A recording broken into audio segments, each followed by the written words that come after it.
Hello बच्चों, कैसे हो आप? सही ऐसे मस्त होंगे, मजे से होंगे, अपने अपने घरों पर होंगे और अपनी पढ़ाई कंटिन्यू कर रहे होंगे।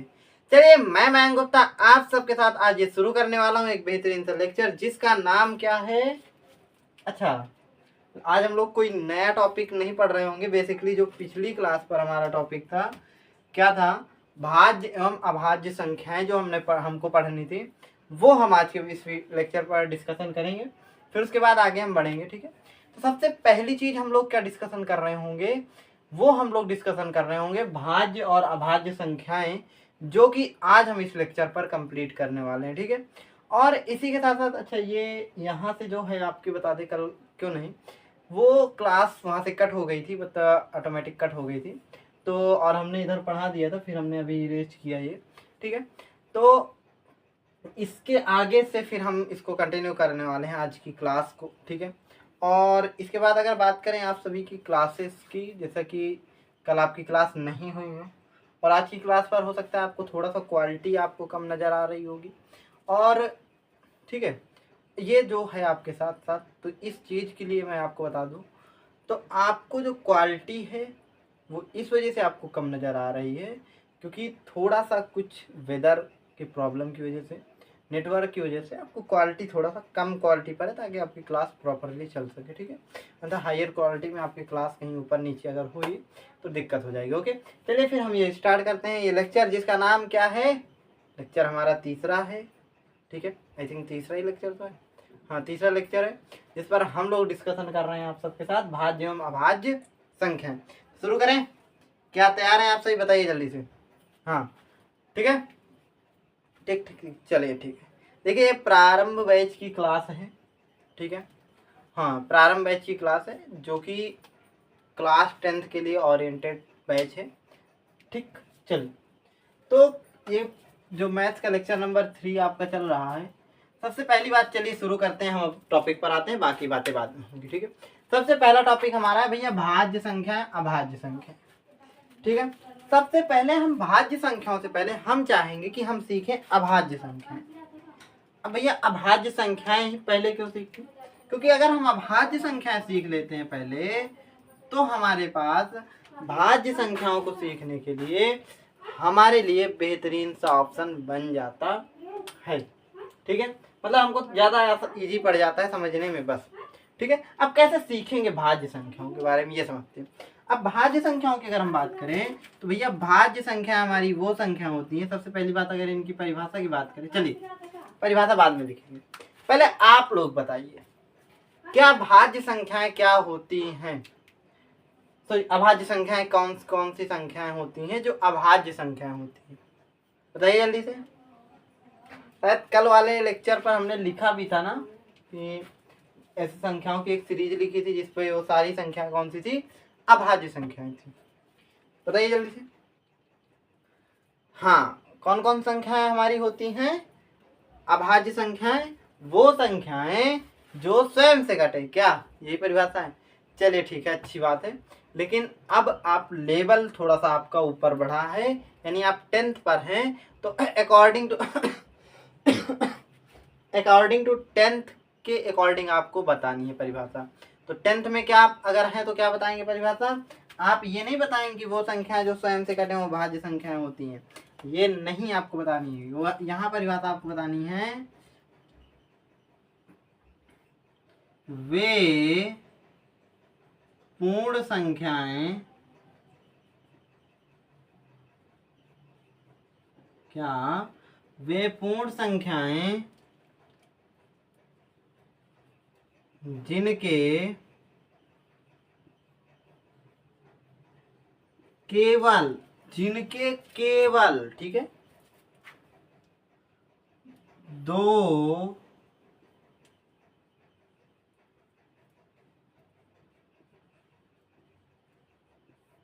गुणनखंड होते हैं, वे संख्याएं हमारी, वे संख्याएं पूर्ण संख्याएं कहलाती हैं, वे संख्याएं पूर्ण संख्याएं कहलाती हैं। क्यों, यही होगा? ना बाबू ना, वे संख्याएं हमारी अभाज्य संख्याएं कहलाती हैं। ठीक है, क्या कहलाती हैं? अभाज्य संख्याएं कहलाती हैं।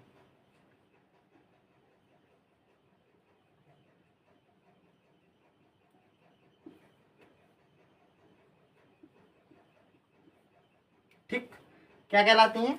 अभाज्य संख्या। मतलब वे पूर्ण संख्याएं जिनके केवल 2 गुणनखंड होते हैं, वे संख्याएं अभाज्य संख्याएं कहलाती हैं। बात ध्यान से समझिएगा। यहाँ अगर आप पूरी बातों में से मेन बात नोट कर रहे हो तो वो हमारी ये होगी कि वो पूर्ण संख्या जिनके केवल 2 गुणनखंड हो। अच्छा, केवल को भी आप ले सकते हैं। केवल 2 गुणनखंड, पूरी बात का सार यहाँ है। क्या है? ध्यान से समझिएगा। बात का सार ये है बच्चों, कह रहा है कि वो पूर्ण संख्याएं, मतलब पूर्ण संख्याएं तो आपको पता है, लेक्चर नंबर 1 याद करिए, वहां डिस्कस किया था। पूर्ण संख्याएं हमारी जो भी होती हैं, उन सभी पूर्ण संख्याएं जिनके केवल 2 गुणनखंड हो। मतलब क्या हो? 2 गुणनखंड अगर हमारे उनके हो जाते हैं तो भैया वो कौन सी संख्याएं कहलाती हैं? भैया वो संख्याएं क्या कहलाती हैं? अभाज्य संख्याएं कहलाती हैं। क्या कहलाती हैं? अभाज्य संख्याएं कहलाती हैं। लेकिन बाबू अब इतना बात सुनो कि भैया अभाज्य संख्या तो पल्ले पड़ेगा। अब हम पल्ले पढ़ाएंगे अपने भाज्य संख्या। ठीक है, लेकिन गुरुदेव पहले हमका यह बताओ आप कि परिभाषा मात्र से हमका समझ में आ जाएगी। अरे तनिक हमका इनके एग्जाम्पल हो तो कह के बताओ, ताकि हम समझी, ताकि हमें समझ में आए कि भैया हमारा आखिरकार बात क्या हो रही है, कैसे होगा। क्योंकि बिना एग्जाम्पल के तो हमको समझ में आने वाला नहीं है, हम इतने होशियार जो हैं। चलिए ठीक है, देखिए अभाज्य संख्याओं की अगर एक बार हम बात करें तो वो पूर्ण संख्याएं जिनके केवल 2 गुणनखंड हों, वो हमारी क्या होती हैं भैया? कौन सी संख्या होती है? अभाज्य संख्या होती है। उदाहरण लिखते हैं।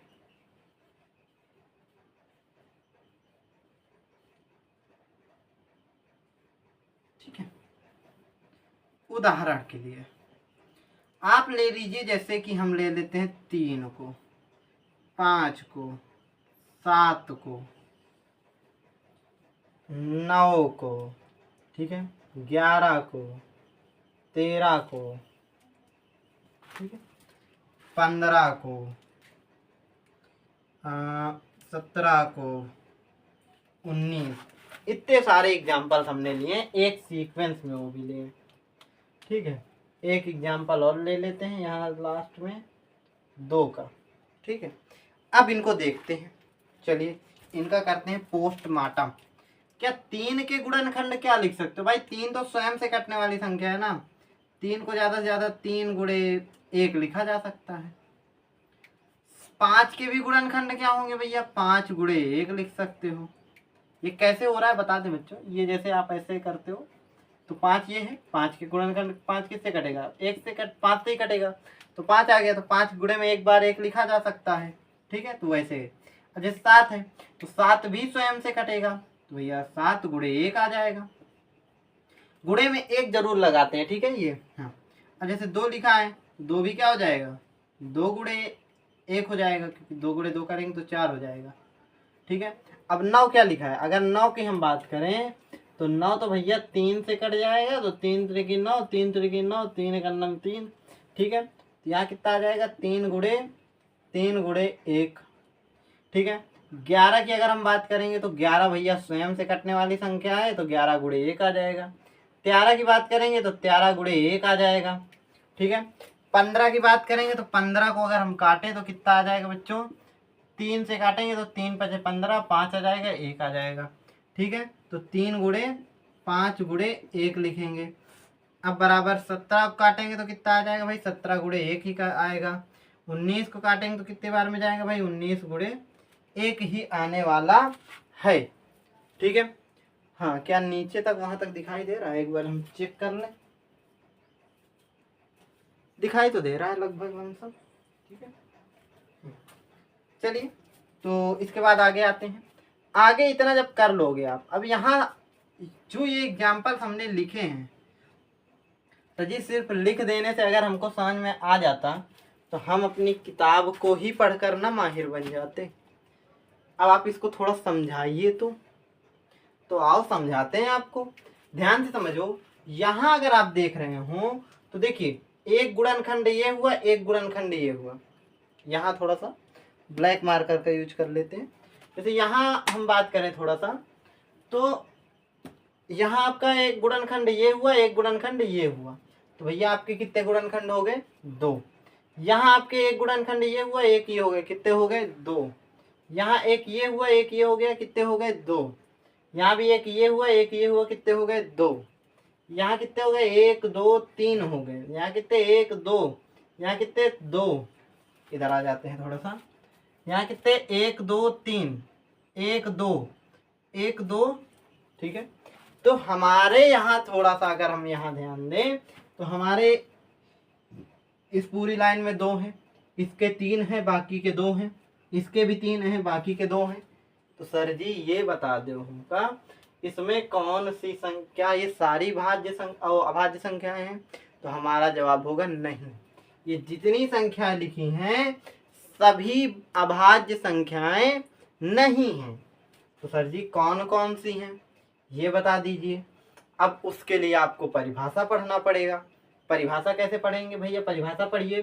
परिभाषा कहिए वे पूर्ण संख्याएं जिनके केवल 2 गुणनखंड होते हैं। दिखाई दे रहा है? अरे लो, 2 गुणनखंड होते हैं वो संख्याएं अभाज्य संख्याएं हैं।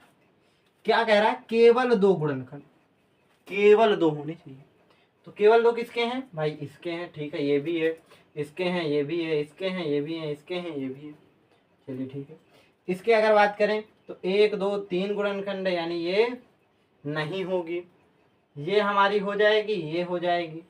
इधर वालों की बात कर ली जाए, 15 के 3 हैं, 1 2 3, तो नहीं होगी। 17 हो जाएगी, 19 हो जाएगी, क्योंकि इनके क्या है? 2 2 गुणनखंड है। तो बात अल्टीमेटली ये है कि अगर आपके संख्याओं के 2 गुणनखंड होंगे तो वो आपकी संख्या कौन सी होंगी? अभाज्य संख्याएं होंगी। अगर आपकी संख्याओं के 2 गुणनखंड नहीं हैं तो वो आपकी कौन सी संख्याएं होंगी भैया? कौन सी होंगी?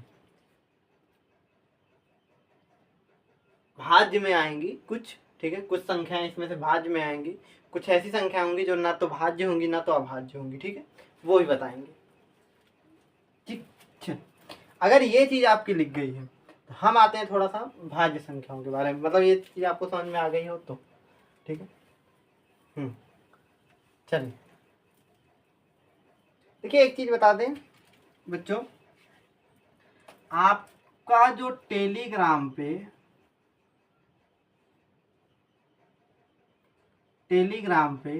डाउट ग्रुप बना हुआ है। ठीक है, डाउट ग्रुप जो बना हुआ है वो आपका क्या है, उस पर आपको कोई भी क्वेश्चन ना आ रहा हो, ठीक है, कोई टॉपिक ना समझ में आ रहा हो, आप बेसिकली उस पर मैसेज और फोटो उस क्वेश्चन की भेज सकते हैं, जो कि हमने अलाउ कर दिया है आपको। उस पर आप मैसेज सेंड भेज सकते हैं। और आपका एक तो टेलीग्राम ग्रुप जो है, 2 आपको ग्रुप मिले होंगे, 2 क्या 3 ग्रुप होंगे।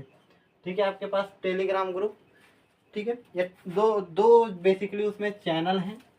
ठीक है, और 2 चैनल हैं। ठीक है, जो कि 2 चैनल आपके कैसे हैं, वो इस प्रकार आपके चैनल हैं कि उस पर आप सबसे पहली चीज, एक आपका बैच का ऑफिशियल चैनल है जिसपे सिर्फ वही बच्चे ऐड हैं जो बैच में हैं, और एक चैनल है जिसपे सभी बच्चे ऐड हो सकते हैं, बैच लिया हो ना लिया हो। ठीक है, जिसपे सारी एक्टिविटी जाती है। और एक चैनल जो आपका है, ठीक है, और जो एक और टेलीग्राम पे ग्रुप बना है वो आपका डाउट ग्रुप के उससे। ठीक है, वो आपका कौन सा ग्रुप है? वो डाउट ग्रुप है। ठीक है, और हाँ, कुछ बच्चों के लिए हम मतलब जो एक व्हाट्सएप का डाउट ग्रुप भी बनाने जा रहे हैं। ठीक है, जो कि हाल ही में आपको कुछ दिनों में मिल जाएगा। ठीक है, व्हाट्सएप का भी डाउट ग्रुप बनेगा जो कि आपको कुछ दिनों में प्रोवाइड हो जाएगा। ओके, जो कि आपके व्हाट्सएप के लिए बेटर रहेगा। जो बच्चे अगर टेलीग्राम नहीं यूज कर पा रहे, हमारा बेटर सजेशन रहेगा, व्हाट्सएप से काफ़ी ज़्यादा बेटर टेलीग्राम रहता है। तो अगर आप एक बार प्रोसीड कर सकें तो करिएगा। ठीक है, चलिए, तो वो चीज़ें हम बाद में देख लेंगे। भाज्य संख्याओं की बात करते हैं। ठीक है, भाज्य संख्याओं की अगर हम बात करें तो भाज्य संख्याओं में क्या होता है कि भाज्य संख्याएं वो संख्याएं होती हैं जिनके हम दो से अधिक गुणनखंड कर पाते हैं। जैसे अगर हम कोई संख्या ले लें, उसके गुणनखंडों की बात करें तो अगर उसके दो से अधिक गुणनखंड हैं तो हमारी कौन सी संख्याएं हो जाती हैं? भाज्य संख्याएं हो जाती हैं। भाज्य संख्याएं कौन सी हुई? वो संख्याएं जिनके हमारे दो से अधिक गुणनखंड होते हैं। अगर आप किसी संख्या की बात कर रहे हैं, अगर उसके केवल दो गुणनखंड हैं तो वो आपकी अभाज्य संख्या होगी। लेकिन अगर आपके उस संख्या के दो से ज्यादा गुणनखंड बन रहे हैं तो वो आपकी कौन सी होगी? भाज्य संख्या होगी। अब इसकी परिभाषा अगर हम बताना चाहें तो कैसे लिखेंगे? सेम पूरी परिभाषा लिखी जाएगी, बस यहाँ केवल दो गुणनखंड की जगह लिख दोगे दो से ज्यादा गुणनखंड होते हैं तो लिखोगे वे पूर्ण संख्याएं, ठीक है, वे पूर्ण संख्याएं जिनके केवल, लेकिन केवल तो यहाँ है, केवल यहाँ आएगा नहीं, ठीक है, क्योंकि यहाँ क्या हो रहा है? जिनके दो से अधिक, ठीक है, जिनके दो से अधिक गुणनखंड होते हैं, क्या होते हैं? दो से अधिक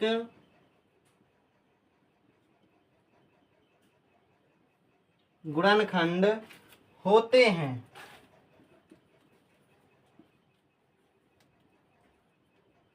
तो आगे लिख लेना वे संख्याएं भाज्य संख्याएं कहलाती है इस पे, ठीक है। आगे आप बस इतना यहाँ से लिखना है यहाँ तक, ठीक है, वो इस पे, ठीक है, आप लोग लिख लीजिएगा। अब आप बड़े क्लास में थोड़ा कुछ चीजें आप लिखने का प्रयास करिए खुद से, ठीक है। हाँ, देखिए अब इसकी बात करें, अब इसके एग्जाम्पल्स की भी बात कर लेते हैं, मतलब उदाहरण की। सर जी हमको तो उदाहरण हमको भी तो बता दीजिए। नहीं कहेगा भैया ये अभाज्य संख्याएं जो है ये अभाज्य संख्याओं से कहेंगी कि अरे भैया बस समझिए, हमको तो आप कहीं ये बस एक ही बात बोलेंगे कि हमारे तो उदाहरण दे, उनके तो उदाहरण दे दिए पर हमारे नहीं दे रहे हैं, तो आप इनको भी थोड़ा सा उदाहरण देना पड़ेगा ना, ठीक है। चलिए हाँ आगे हम आते हैं। जैसे अगर हम इसके उदाहरण की बात करेंगे, ठीक है, अब जैसे मान लीजिए आपके पास एक संख्या हम ले लेते हैं 4, ठीक है, 4 के बाद एक संख्या ले लेते हैं 8 या 6 ले लो, 6 ले लो, 8 ले लो, 9 ले लो, ठीक है, 12 ले लो, ठीक है, 75 ले लो, ठीक है, 91 ले लो, ठीक, 120 ले लो, ठीक है, और छोटी संख्या में जो 25 ले लो, 30 ले लो। ये कुछ संख्याएं हमने अपने तरफ से ली हैं जिनको हमको क्या करना है भैया, इनका हमको मतलब बताना है कि ये भैया भाज्य हैं या नहीं है। चलिए तो चलिए फिर बताते हैं जल्दी से। 4 क्या हमारी भाज्य संख्या होगी? तो 4 के गुणनखंड क्या है जल्दी बताइए आप कमेंट बॉक्स में। भाई 2 गुणे 2 गुणे 1, भाई 2 से तो अधिक है ना। देखो 1 2 3, 3 गुणनखंड इसके हुए तो 2 दूनी 4 हुआ भाई। तो इसके ये क्या होगी? एक भाज्य संख्या होगी। हाँ भैया होगी। क्यों? क्योंकि भैया हमको पता है कि वो पूर्ण संख्या जिनके 2 से अधिक गुणनखंड होते हैं। अगर आपके 2 से अधिक गुणनखंड हैं तो वो आपकी कौन सी संख्या होगी भैया? वो संख्या हमारी होगी भाज्य संख्या। आई बात समझ में? चलिए 6वें नंबर की अगर हम बात करें तो 6वां नंबर क्या होगा भैया? 6 जो लिखा हुआ है इस पे क्या करेंगे भाई? 2 गुणे 3, 2 3 6 और गुणे 1, तो कितने हुए? 1 2 3, तो ये भी क्या हो जाएगी? एक भाज्य संख्या होगी। भैया 8 की बात करेंगे तो 2 गुणे 2 गुणे 2 गुणे 1, 2 दूनी 4 दूनी 8 और 8 का नाम 8, तो 8 के कितने गुणनखंड है? 1 2 3 4, 2 से ज्यादा, तो क्या हो गई? एक भाज्य संख्या होगी। हाँ होगी। चलिए 9 की अगर बात करें तो 3 गुणे 3 यानी 3 त्रिकोण 9 और गुणे 1, तो 3, 1 2 3, 3 गुणनखंड हुए, तो ये भी क्या हो जाएगी, एक भाज्य संख्या होगी। क्यों होगी, क्योंकि हमें पता है ना 2 से अधिक गुणनखंड अगर हैं तो वो हमारी भाज्य संख्या होगी। अगर 2 से ज्यादा गुणनखंड हैं तो, अगर 2 से अधिक गुणनखंड नहीं है तो वो आपकी भाज्य संख्या नहीं होगी। आई बात समझ में। चलिए, इसके साथ साथ अगर बात की जाए 12 और 75, 91, तो 12 की अगर बात किया जाएगा तो भैया 2 गुणे 2 गुणे 3 गुणे 1 बन जाएगा। क्यों, क्योंकि 2 दूनी 4 3 12 और एक अन्नम 12। ठीक है, एक गुणनखंड 2 3 4 गुणनखंड, यानी ये भी हो जाएगी भाई। क्यों, क्योंकि हमको 2 से तो ज्यादा चाहिए ना भाई, 2 से ज्यादा होने चाहिए। अब वो 4 हो, 5 हो, 8 हो, 10 हो, 100 हो, 200 हो, ठीक है, लेकिन 2 से ज्यादा होने चाहिए। 2 भी नहीं होने चाहिए भाज्य के लिए, इतना याद रखना। 2 भी ना हो, 2 से अधिक हो। ठीक है, 2 से अधिक हो, 2 भी नहीं होने चाहिए। अगर ऐसा केस आपका बन रहा है तो आपका कौन सा भैया हो जाएगा, भैया भाज्य संख्याएं हो जाएंगी। चलिए आते हैं 75 वाले पे। तो 75 पे क्या करोगे बच्चों, 75 का क्या होता है भैया, 3 गुणे 5 गुणे 5 गुणे 1, 3 पचे 15 और 15 पचे 75। ठीक है, 75 गुणे 1 75 हो जाएगा।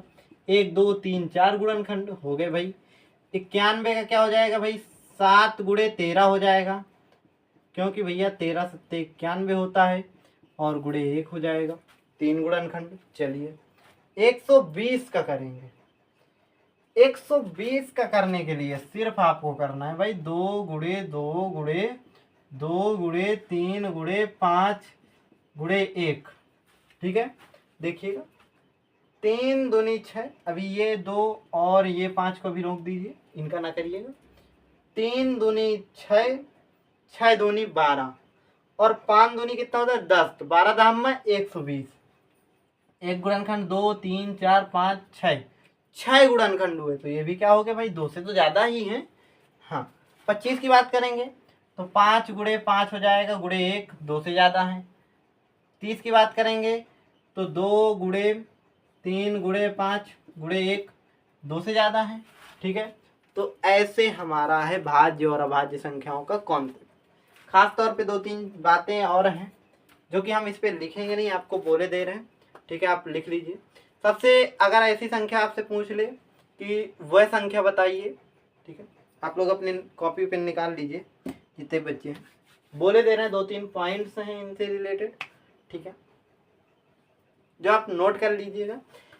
एग्जाम में एमसीक्यू पैटर्न में अक्सर पूछ लेता है, एमसीक्यू में आपके क्वेश्चंस आ सकते हैं।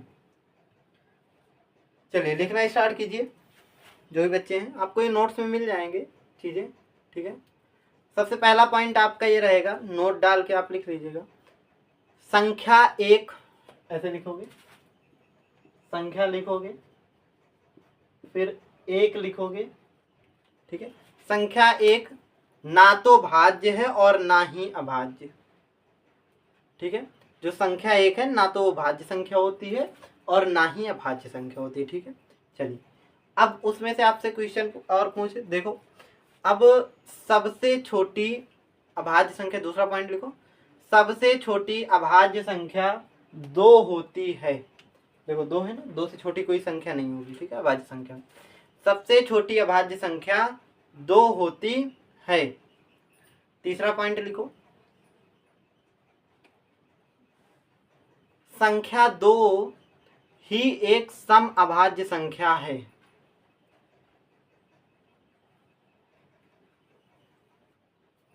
ठीक है, क्योंकि 2 ही एक ऐसी संख्या है जो सम है और अभाज्य है, बाकी सब विषम होती हैं और अभाज्य होती हैं। ठीक है, हाँ, जनरली जितनी ज़्यादा सम संख्याएं ज़्यादा होती हैं वो सारी इसमें आती हैं भाज्य में। ठीक है, कुछ आती हैं जो विषम संख्याएं भी होती हैं, लेकिन ठीक है, भाज्य में विषम विषम दोनों आती है, लेकिन अभाज्य में भी सम विषम दोनों आती है, लेकिन केवल सम एक ये रहती है बस। ठीक है, अगला पॉइंट आप लिखेंगे तीसरा जो होगा, हाँ अगर कोई पॉइंट आप लिखते समय छूट जाता है तो पीछे करके आप देख सकते हैं। ठीक है, हाँ देखिए आगे आते हैं, कहाँ पहुँचे। हाँ, आप इस पे लिख सकते हैं सबसे छोटी विषम अभाज्य संख्या वो 3 होती है। ठीक है, विषम अभाज्य संख्या। हाँ ठीक है, हाँ अब अगली चीज आप लिखेंगे कि सबसे छोटी भाज्य संख्या 4 होती है। ठीक, लिख गए, क्योंकि ये 4 ही सबसे छोटी है।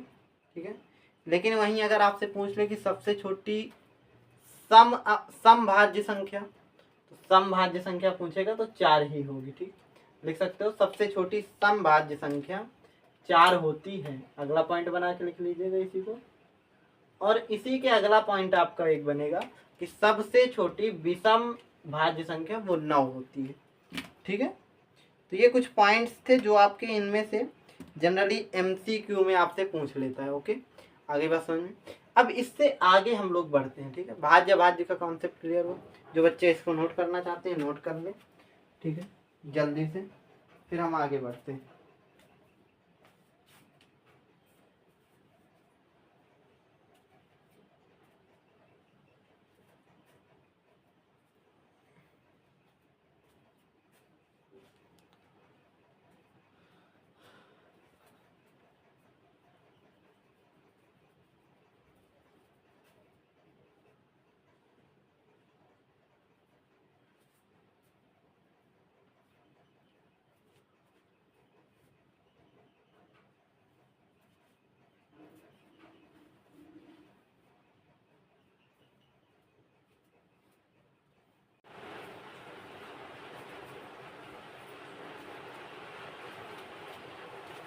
चलिए इरेज करें, नोट हो गया सभी बच्चों का। देखिए बात करें अगर हम, अगला हमारा टॉपिक क्या है। इधर क्लास चल रही है, बाहर बहुत तेज बारिश हो रही है, काफ़ी तेज बारिश हो रही है और मौसम भी काफ़ी तेज चढ़ा है, काफ़ी देर से बारिश हो रही है। हाँ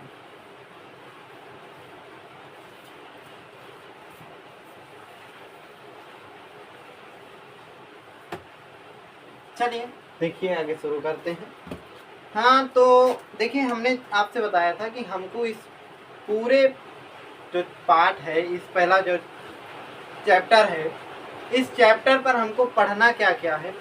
सबसे पहला हमारा टॉपिक क्या था, सबसे पहला टॉपिक हमारा था कि भैया हमको इस पे सीखना है गुणनखंड के बारे में, कि भैया हमको गुणनखंड हम कैसे करते हैं।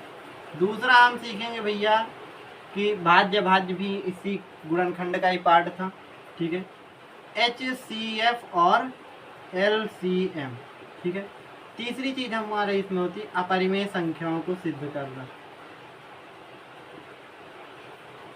ठीक है, हाँ तो आज हम थोड़ा सा आपके बारे में, ये जो HCF LCM वाला टॉपिक है ये दूसरे नंबर पर है, पर हम इस सेशन पे ये पहली बार हम ये कर रहे हैं। अभी तक जिस सीक्वेंस पे लिखा है इसी सीक्वेंस पर पढ़ाते थे। ठीक है, लेकिन इस बार इस बैच पे हम थोड़ा चेंजमेंट कर रहे हैं कि ये हमारे तीसरे नंबर पर हम पढ़ेंगे और इस टॉपिक को हम पढ़ेंगे दूसरे नंबर पर। ठीक है, थोड़ा सा स्टार्टिंग में आपको बोरिंग चैप्टर टॉपिक लगेगा।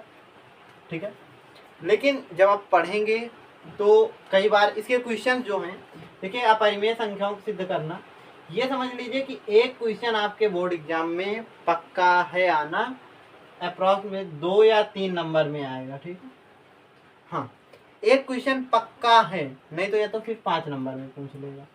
ठीक, हाँ और ज़्यादातर उम्मीद होती है क्वेश्चंस की कि आपसे पूछेगा भैया √2, √3 और √5, इनकी उम्मीद ज़्यादा रहती है। ठीक है, एक अगर आपने सीख लिया तो आप ये भी कर लेंगे ये भी कर लेंगे। क्यों?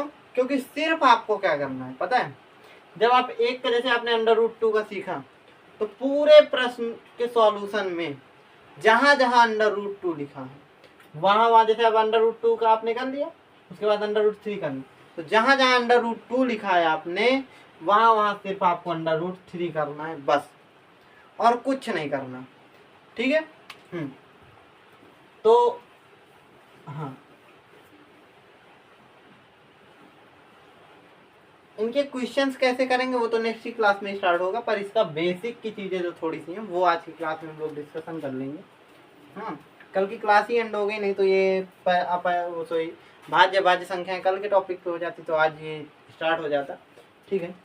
चलिए कोई बात नहीं, लेकिन जो हो गया सो हो गया, जो रात गई तो बात गई, ठीक है।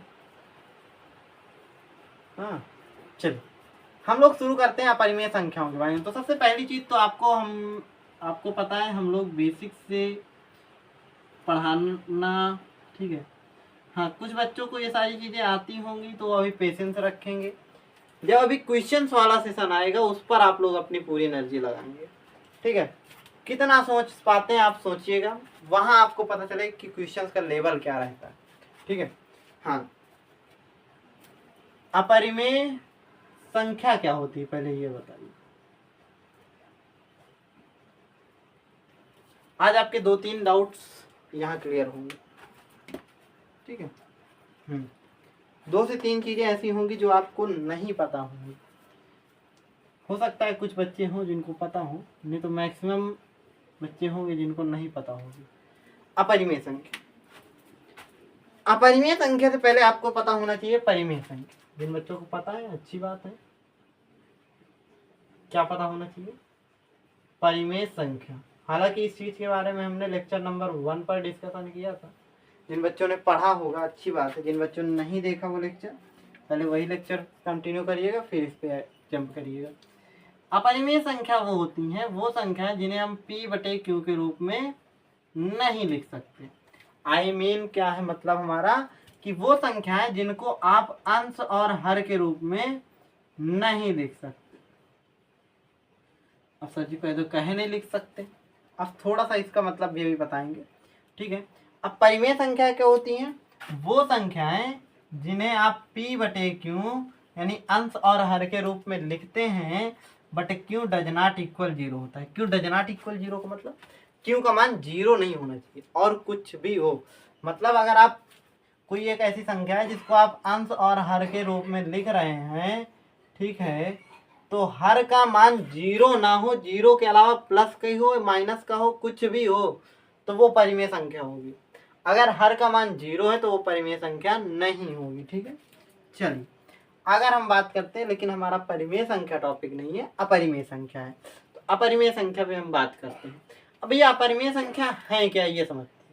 तो वो संख्याएं जिनको हम P/Q के रूप में नहीं लिख सकते, वो हमारी कौन सी संख्याएं होती हैं, अपरिमेय संख्याएं। तो यानी अंश और हर के रूप में नहीं लिखा जा सकता। जैसे अगर हम कहते हैं 4 बच्चों, ये बताइए क्या ये परिमेय संख्या है या सॉरी अपरिमेय संख्या है। कह दोगे यस सर, ये अपरिमेय संख्या नहीं है। क्यों, क्योंकि 4 के बटे में हम 1 लिख सकते हैं, यानी ये अंश और हर के रूप में लिखा जा चुका है। चलिए ठीक है, 4.25। कह दोगे यस सर, इससे दशमलव हटाओ, 2 अंक बाद दशमलव है, दशमलव हटा के 4.25 लिख के 1 लिख के 2 अंक बाद 0 लगा दो, ये भी अंश और हर के रूप में लिख दो। अरे तो ऐसी कौन सी संख्या है जिनको हम नहीं लिख सकते, आइए बताते हैं। जैसे अगर आपके पास कोई एक संख्या जैसे हमने दिया, तो ये बताइए 4.3724, यहाँ तो आपके दशमलव के बाद संख्या निश्चित है, तो इसको आप लिख सकते हैं P/Q के रूप में, दशमलव हटाएंगे नीचे 0 बनाएंगे। लेकिन वहीं अगर हम आपको दे दें कि भैया 4.3756 डैट डैट डैट, अब आप इसको क्या लिख सकते हैं। चलिए एक ये हो गया, 3.7624 that that that, 7.777777 that that that, 3.3333 that that that. बताए अब इनमें से आप कैसे नहीं लिख सकते, रीजन बताते हैं कि आप इनको क्यों नहीं लिख सकते। इसे अगर आप पहली संख्या को देखो तो डॉट डॉट लगा है, आपको पता नहीं है कहाँ तक जाएगा ये। तो जब कोई संख्या आपको पता नहीं है कि कितने अंकों तक जाएगी, तो आपको ये नहीं पता कि इधर इकाई से गिनने पर कितने अंक बाद दशमलव आया है। जब इसको आपको पता नहीं है कितने अंक बाद दशमलव है, तो आप यहाँ इसको p/q के रूप में नहीं लिख सकते। दूसरा इसके बात करें तो इस पे भी सेम केस कि आपको नहीं पता कहाँ तक जा रहा है, तो आप इसको भी नहीं लिख सकते हैं। आई बात समझ में। अब यहाँ अगर हम बात करें 7.777, अब देखो एक ही संख्या दशमलव के बाद एक ही संख्या रिपीट हो रही, तो ऐसे केस पर आप क्या करते हो, क्लास 9th में आपने सीखा है कि इसको हम लिख सकते हैं 7.7 और 7 बार बार रिपीट हो रहा है, 7 के ऊपर हम बार का चिन्ह लगा देते हैं। तो जब हमने 7 के ऊपर बार का चिन्ह लगा दिया तो हमारा क्या हो गया बच्चों, ये हमारा हो गया भैया 7.7 के ऊपर बार का चिन्ह। ठीक, अब ऐसे केस पर हम लोग मतलब अगर ट्रिकी मेथड यूज करें तो इसको हम डायरेक्ट अगर p/q के रूप में लिखना हो इस चीज को तो हम लिख सकते हैं। ट्रिक का मेथड ये होता है, मतलब ट्रिक से भी आप कर सकते हो और पूरा आपने क्लास 9th में ऐसे क्वेश्चंस को किया भी है। ठीक है, वो थोड़ा सा लंबा प्रोसेस है, अब 10 में तो नहीं है तो नहीं बता सकते। ठीक है, ये जितना चल रहा है क्लास 9th का चल रहा है, अभी 10th का कुछ नहीं है इस पर। ठीक है, हाँ देखिए इसको कैसे करेंगे। यहाँ एक अंक बाद दशमलव है, मतलब एक अंक है जिसके ऊपर बार लगा हुआ है, जिसको हम लिख देंगे 7 दशमलव हटाएंगे 7/77 और नीचे आ जाएगा 9, क्योंकि एक ही चिन्ह के ऊपर बार था। ठीक है, एक ही अंक के ऊपर। अब जैसे इस पे 3 3 3 3 चलता चला जा रहा है, तो यहाँ इसको लिख लेंगे भाई 3.3 के ऊपर बार। ठीक है, जब एक ही संख्या रिपीट होती है तो वैसे हम लिख लेते हैं। ठीक है, अब यहाँ क्या आ जाएगा भैया 33/9 आ जाएगा। आगे बस समझ में ऐसा होता है। ठीक है, तो ये आपको समझ में, हाँ तो इनको हम लिख सकते हैं, तो ये अपरिमेय संख्या नहीं होंगी। अब कुछ संख्याएं और होती हैं जो अपरिमेय होती हैं, जैसे मैं थोड़ा सा अगर बताऊं इसी स्लाइड पे लेकर, मतलब इसी पेज पे, हाँ क्यों इरेज किया जाए, 3.3 के ऊपर बार। ठीक है, अपॉन में या 33/9 आ जाएगा डायरेक्ट। ठीक है, ध्यान दीजिए कुछ चीज़ें जो बतानी है वो ये हैं कि जैसे अगर आपको कौन सी और संख्या है जो हमारी अपरिमेय संख्या होती है, जैसे आपने सुना होगा √2, √3, √4, √5, √6, √7, √8, √9, यहाँ तक लेते हैं। अब क्या बताइए, ये संख्या रूट से बाहर आ सकती है? नहीं आ सकती। ये बाहर आ सकती है? नहीं आ सकती। ये बाहर आ सकती है? जी हाँ आ सकती है। क्यों? 4 2 का क्या होता है? स्क्वायर, यानी 4 को हम क्या लिख सकते हैं बच्चों? 2 गुणे 2, और जब अंदर जोड़ा बन जाता है तो वो बाहर आ जाता है, तो ये क्या आ जाएगा? 2 बाहर आ जाएगा, एक जोड़ा। ठीक, अब 5 को नहीं लिख सकते भैया, तो डायरेक्ट कट लगाते हैं। 6 का क्या हो जाएगा भाई? 6 को अंदर हम क्या लिख सकते हैं? 2 गुणे 3, तो 2 गुणे 3 अगर हम लिख सकते हैं तो यहाँ जोड़ा तो बन नहीं रहा, तो ये क्या हो जाएगा? √6 ही रहेगा। ठीक है, अब यहाँ 7 को हम क्या लिख सकते हैं भाई? नहीं कुछ बाहर और कर सकते। 8 को क्या लिख सकते हैं भाई? यहाँ आ जाएगा 2 गुणे 2 गुणे 2, तो 2 का एक जोड़ा बन रहा है, तो 2 तो आ जाएगा, लेकिन √2 एक अंदर का, ये वाला अंदर बचा रहेगा। 9 को क्या लिख सकते हैं भाई? 9 को देखें तो 3 गुणे 3 लिख सकते हैं, तो 3 का क्या हो जाएगा भाई? निकल के आ जाएगा 3 आ जाएगा। अब ध्यान से समझिए, वो संख्याएं जो √ से बाहर नहीं निकल पाती वो हमारी कौन सी होती है? अपरिमेय संख्या। जैसे हमारी एक ये अपरिमेय संख्या होगी, ब्लू से लगा देते हैं हम, टिक। ठीक है, एक हमारी ये होगी, एक ये होगी, एक ये होगी, एक ये होगी, और एक ये भी होगी। तो ये सारी हमारी अपरिमेय संख्या होंगी, बट ये हमारी क्या होगी? परिमेय संख्या होगी, और ये भी क्या होगी? परिमेय संख्या होगी। यही बात समझ में।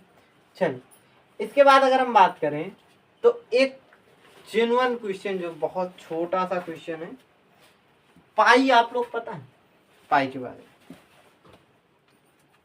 पाई, हाँ, जिसकी खोज आर्यभट्ट साहब ने की थी, ठीक है, हाँ,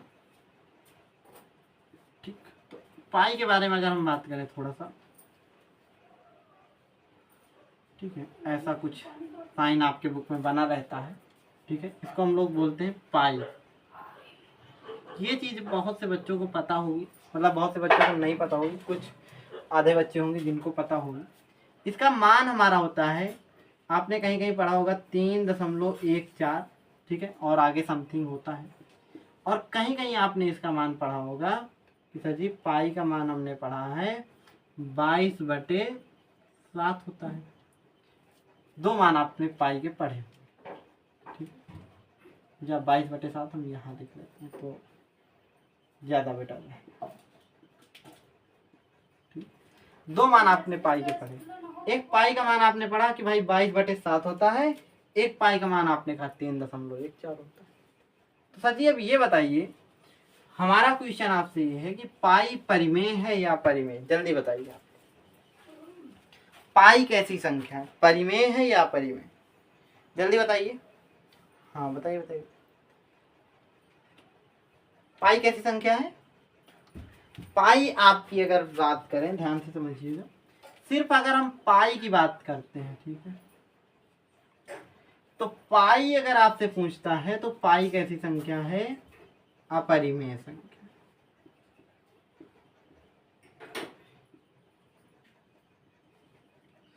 क्यों अपरिमेय संख्या सर?